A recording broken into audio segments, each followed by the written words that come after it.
दिल्ली के एक सरकारी स्कूल में रोज एक बच्चा गायब हो जाता है। बच्चों के माता पिता तो क्या, स्कूल के सभी स्टाफ तक को पता नहीं चल पाता कि बच्चे कैसे गायब हो जाते हैं।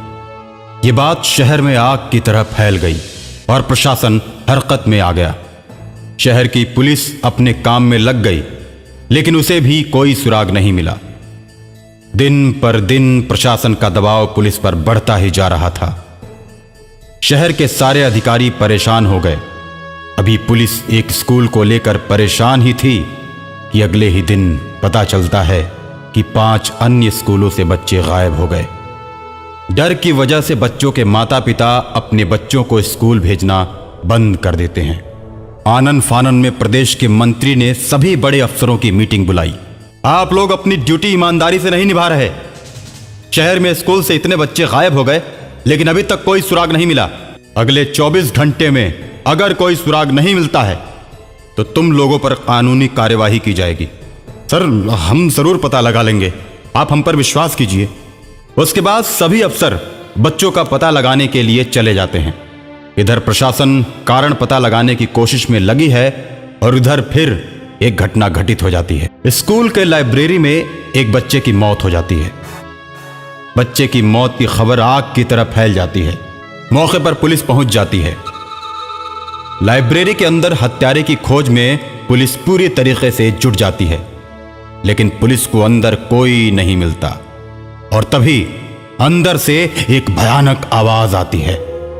सभी लोग डर जाते हैं और सामने देखते हैं कि एक डरावनी आकृति प्रकट हो रही है। सब लोग उस आकृति को देखते ही भागना शुरू कर देते हैं। तभी उस आकृति से एक आवाज आती है।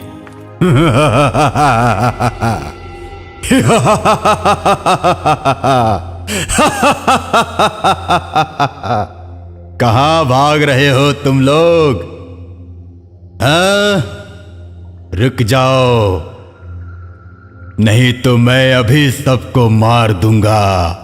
सभी लोग रुक जाते हैं, धीरे धीरे पीछे मुड़ते हैं और भूत की तरफ मुंह करके खड़े हो जाते हैं। मैं लाइब्रेरी का भूत हूं। लाइब्रेरी में किताब पढ़ते ही मेरी मौत हो गई थी। मेरे दोस्तों ने ही मुझे मार दिया था।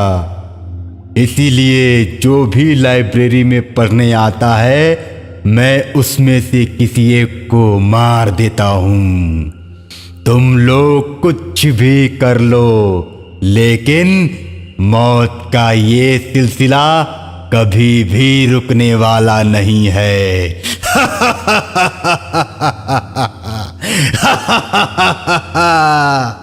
तभी भीड़ को चीरते हुए एक युवक हाथ में आग की मशाल लेकर निकलता है।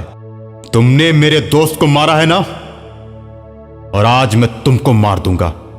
और जैसे ही भूत को मारने के लिए रामू आगे बढ़ता है, भूत सबके सामने उसको पकड़ के चीर देता है और साथ में लेकर गायब हो जाता है। अगले दिन रामू सकुशल अपने घर पहुंचता है। मम्मी पापा उसको देखकर आश्चर्य में पड़ जाते हैं।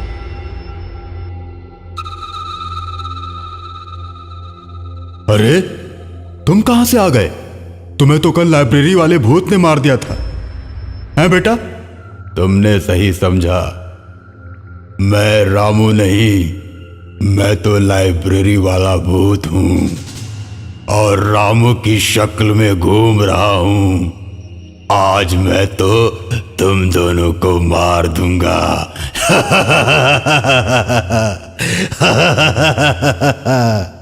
हे भूत, हम लोगों के बच्चों को तो तुमने मार ही डाला। हम लोगों ने क्या गलती की है?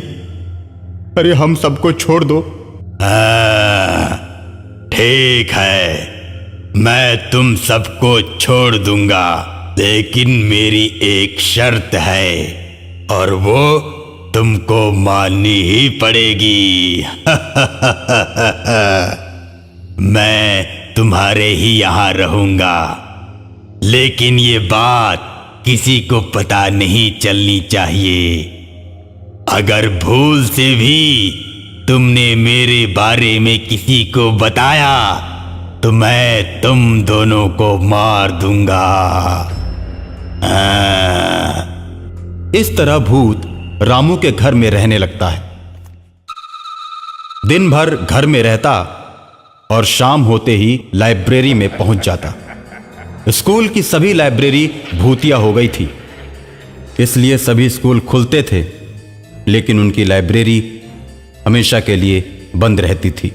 चारों तरफ दहशत इतनी थी कि कोई भी डर की वजह से लाइब्रेरी की तरफ नहीं जाता था। लाइब्रेरी बंद होते ही भूत क्रोध में आ गया और अब अपना शिकार बाथरूम के अंदर करने लगा। अब बच्चों के साथ साथ अध्यापकों को भी उसने मारना शुरू कर दिया। वो जैसे ही किसी को मार कर आता, रामू के माता पिता को सारी बात बताता था। आखिर तुम ऐसा क्यों करते हो और कब तक करते रहोगे? दुनिया में बहुत आदमी हैं, कितनों को मारोगे? मुझे जिन 4 लड़कों ने मारा है, मैं उन्हीं की तलाश में हूं। जिस दिन उन चारों को मार दूंगा तो मेरा बदला पूरा हो जाएगा। मुझे सभी लड़कों में उन्हीं का चेहरा नजर आता है। अब मैं रामू बनकर उन लोगों की तलाश करूंगा। इतना कहकर भूत गायब हो जाता है। इसको मारने वाले चारों दोस्त डर की वजह से सुनसान जंगल में एक साधु के पास गुफा में रहते हैं। वो भूत उन चारों की तलाश में निकल पड़ता है। चलते चलते आखिर में वो एक दिन साधु के पास पहुंच ही जाता है।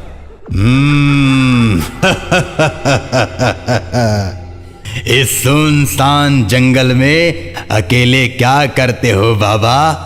कहाँ रहते हो? क्या खाते पीते हो? जरा हमको भी तो बताओ।